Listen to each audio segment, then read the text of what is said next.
Magazines. I have a lot of magazines. Some of these magazines are like the magazines that you think when you say magazine. What do you think of when you think magazine?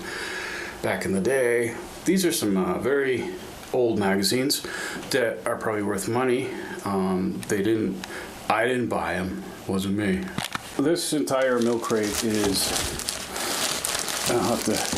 these are very early Playboy magazines from the 60s and 70s.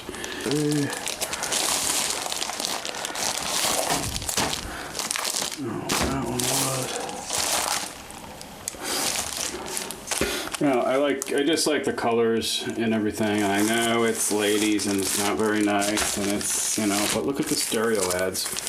The ads themselves are like, this is one time where looking at the ads in Playboy, you really are, because I don't know. Now I'm in the storage area, and there's some Playboys from the 60s that are over there, and that sounds a little weird, I know. That's not what you think. It's not what you used to think. It's not even what you thought you thought. Here's some old magazines here. I believe this one's a TV Guide.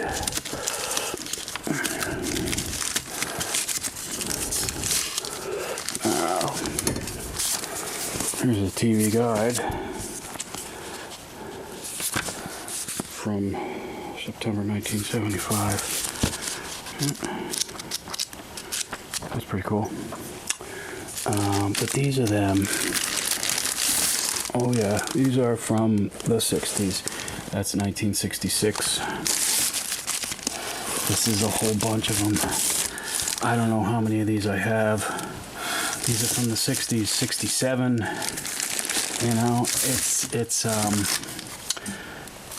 Here's a gallery. Gallery. That was a magazine. But these are from the 66 on. Wow.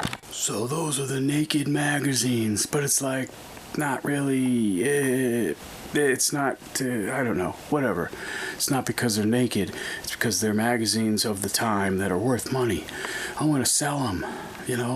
Like, I don't know if I can sell magazines of naked people from the 60s. Like, I don't know if people would frown upon that. But I guess it's better than what's going on now. So here's just a couple of milk crates full of some of the other magazines I'll show you. Here's my some random Jimmy magazine. There's Godspell Music. Here's my oldest magazine. I'm glad I started over here. These are my oldest magazines. This is a Granite Monthly, and that is from 1896. A magazine from 1896. What?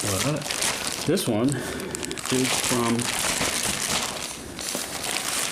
This is a magazine from 1894. I believe. Let's check on this one. Yes. 1894.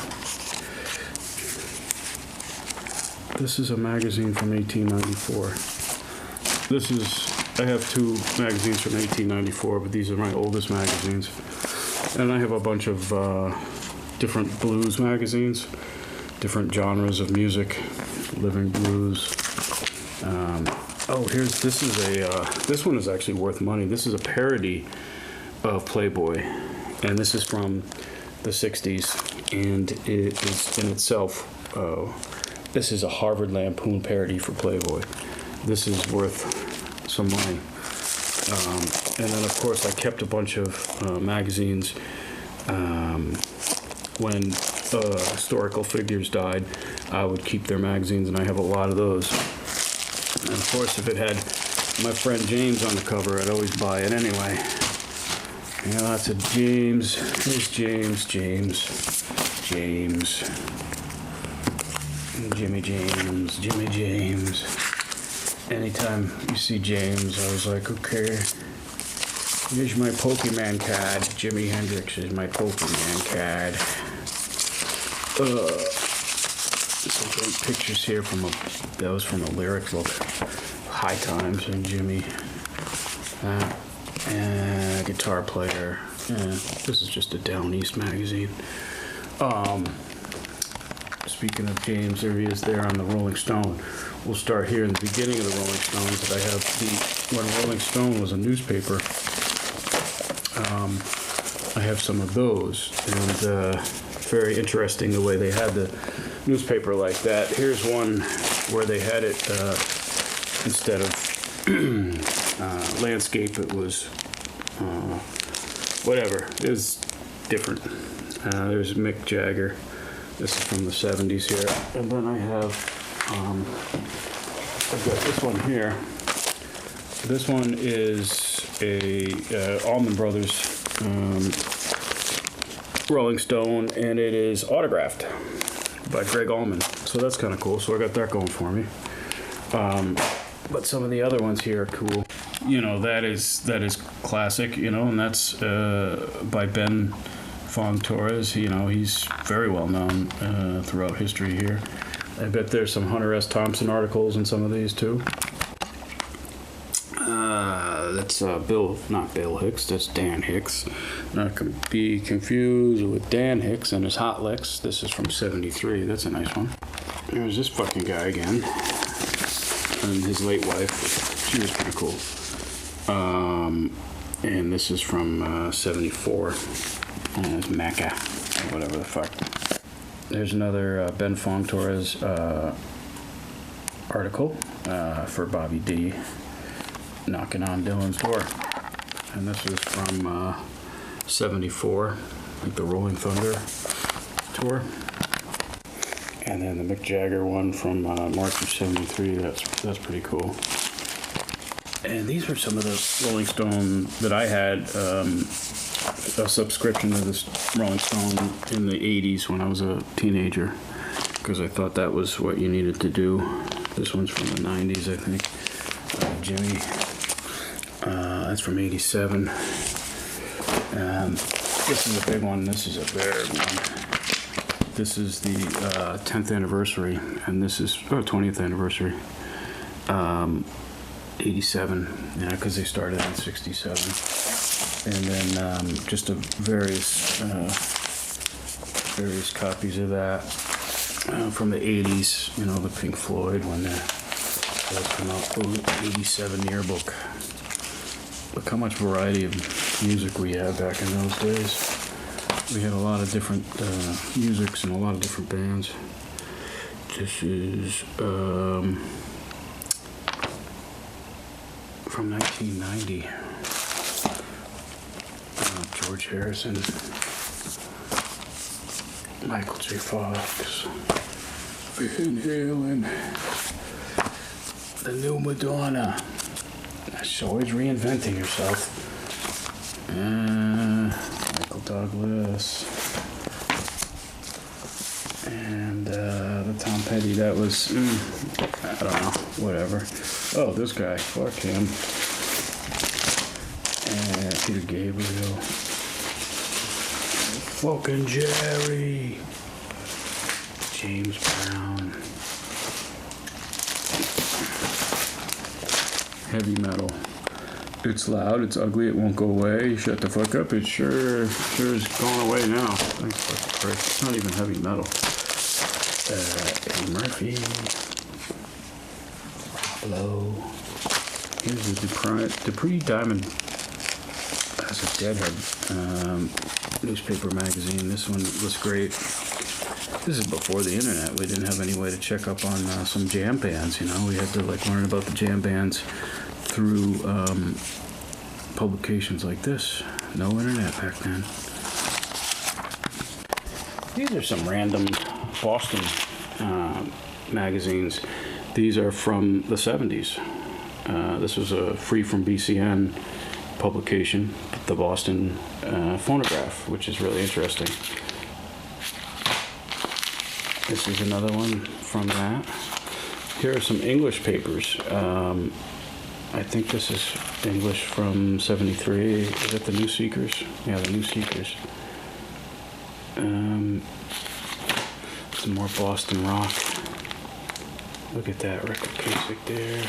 Melody Maker from 77. That's a English one. This one's an English one too. British tour for Genesis. Interesting, that's 73.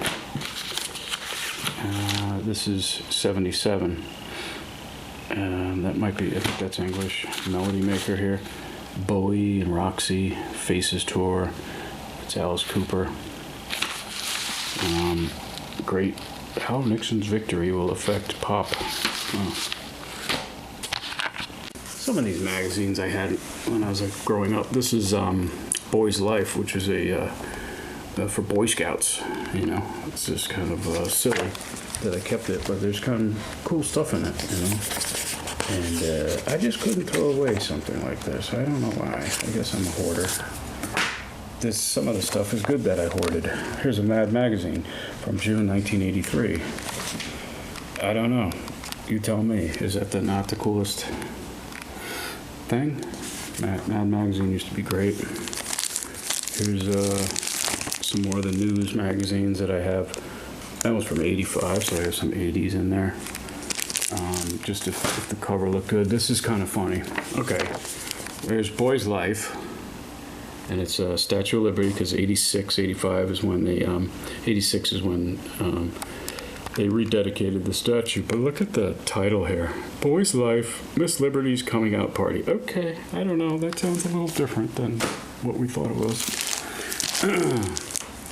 when we had the hostages in Iran. Wow. So last time we were fucking around over here, and here's when the hostages were released. You know, some kind of sketchy Ronald Reagan deal. Speaking of that, boom, there he is there, man of the year. Fucking sketchy. Whatever, what are you gonna do?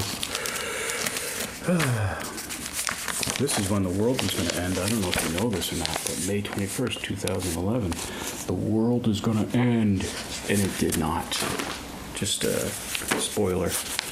Here's some New Haven Advocate. Those are in Connecticut there. This is from the, oh wow, 85. Just a thing on the Beatles. So I was like, oh, what's that? Keep that. Boy's Life. Famous coach shows you winning ways. Well, sure. Hopefully it's not the same coach. Anyway, got a little trouble there. Summer 69. This is 20 years after moon landing. There was a celebration of that. Of course, here we have the Challenger. That's 85. That was very sad. I was in high school for that. And I was very concerned and interested in what was going on in South Africa there. And like that, this is kind of cool. This is a Black Crowes comic book. I love that. That's kind of neat. Oh, and here's Tower Records magazine, the Pulse magazine. This is hilarious. Okay, this is from 1990, March 1990. And if we look here in the corner, it says something kind of funny that I think, looking back, was a little premature. The death of vinyl. Well, it may have died in a sense many times, but it's still around and kicking now. Like guitar player, I did like Robert Cray when I first heard him when he came out there. Oh, this is interesting. Check this out. This is a series of like, what the fuck here? Look at this. Okay. So, a new pope has arrived. The new pope, John Paul I. Did you ever hear of him? You might have heard of John Paul II. Okay, well, the new pope was there, and then like a month later, boom, new pope dies. New pope dies. John Paul, dead. And boom, then what happened? Oh, here he is, John Paul II. That's okay, we already have a second one lined up here. He's on deck. And then there's the famous John Paul II. And then, I don't know who's pope now, some fucking guy from Chicago or some shit. I don't listen to him. I don't care. Everyone says, hey, he's cool. He's not cool. He's the fucking head of... Anyway, this is why it happened. Time for talks with Iran. Wow, this is... by Dr. Yeah, this guy, fuck him, you know, only the good die young. All right, here we go. But like, this is pretty pertinent there. John Lennon, this was 1988, but I do have the ones when he did die. Here's the election in 1980, you know. And of course, George Sr. here, the election there. All right, here's some news right. This is a little older. 72. Ooh, the new sex therapy. I'm talking about that. That's kind of funny. Here's Billy Carter. It was Jimmy Carter's brother. It's kind of funny. These are early Consumer Reports magazines from the 70s. My dad used to love Consumer Reports, and it was inaccurate and fun, but there was only like it was like a 2 or 3 color deal with these things, and the graphics were very cool. And these are very cool magazines. That one, this one, I have a few other ones, I think, but I like that. Guitar player. There's Jimmy Carter. This was later after he was out of office. Okay, here we go. Here's the John Lennon People.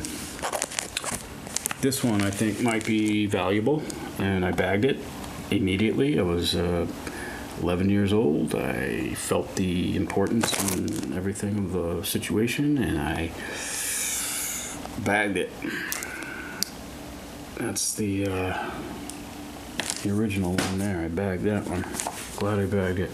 There's a TV guide from '81. It's really interesting, and looking back, it's just kind of hilarious that there's Dick, Uncle Dick. This is hilarious. You guys might want to see this. I don't know who I'm talking to, but like you might want to see this. This is a Caldor. I don't know if you remember Caldor. This is a circular, and here's a Walkman. Just to give you a little hint, AM, FM.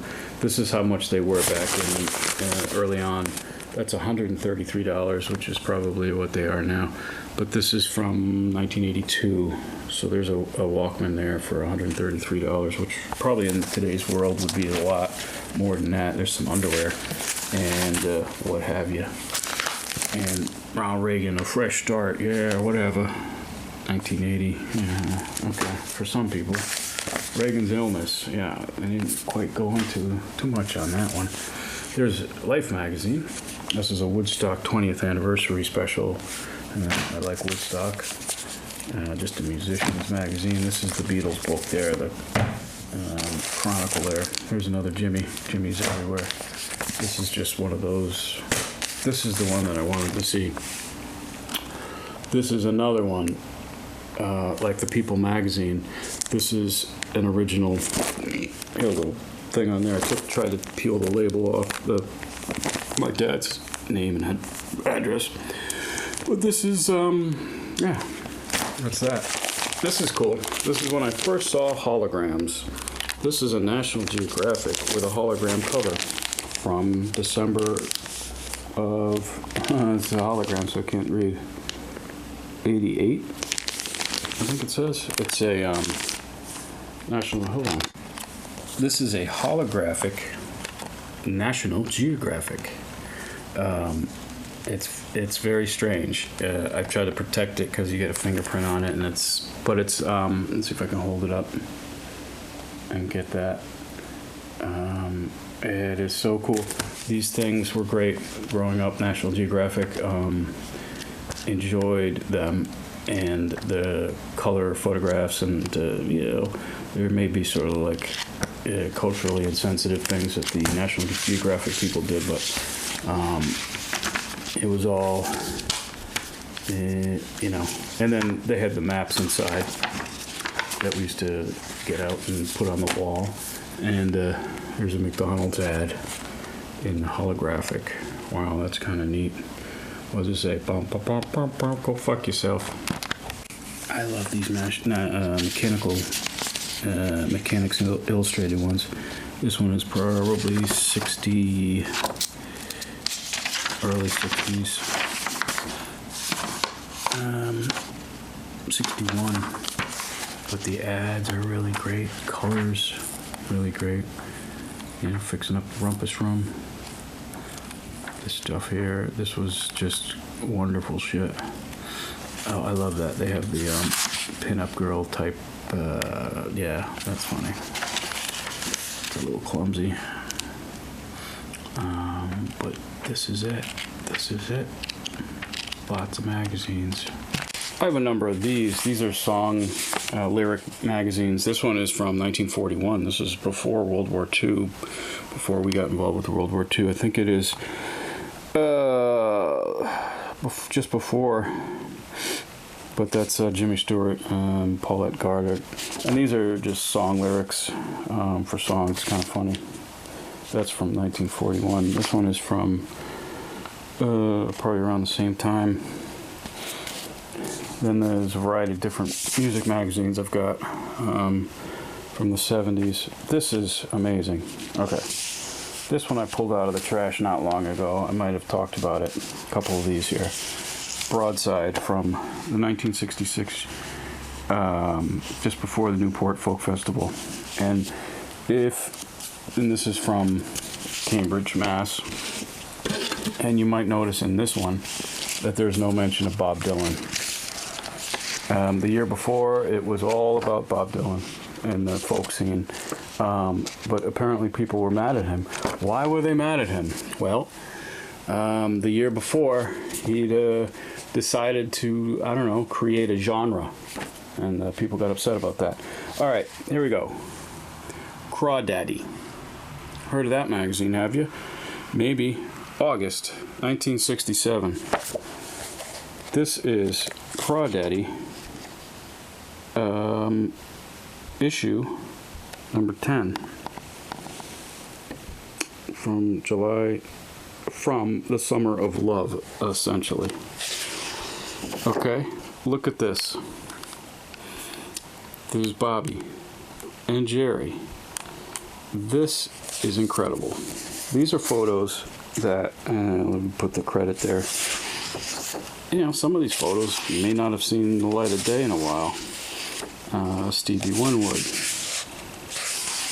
Eric Clapton, everything on, I think that's Paul Rothschild, no, Paul Williams, I don't know who it is. There's the Doors right there, yeah, it must have been Paul Rothschild. The Doors on top of their billboard. This is what was happening, which was now. Aretha Franklin, you know. Stories of her. This is amazing. Report from Boston, John Landau. This is some of the, the work from the poster work, that time period. The Who, Happy Jack. This is incredible. New York, and it is just. There's an Electra ad on the back there. Is that? Wow. But those are my magazines, and they're for sale. I'm going to try to sell them. They are in good shape. I bagged these things early on. I was about 10 or 11, and I started to think more about preservation and historic things. And it sort of was like in my head, even as a child, to preserve some things. I don't know why, but like now I have this stuff. I'm trying to share it as much as I can, but some of it I can't really share on YouTube, such as magazines. So I want them to go to a good home. I don't know if people want magazines, you know. I've almost thrown these things out 100 times, but I know somebody will want them.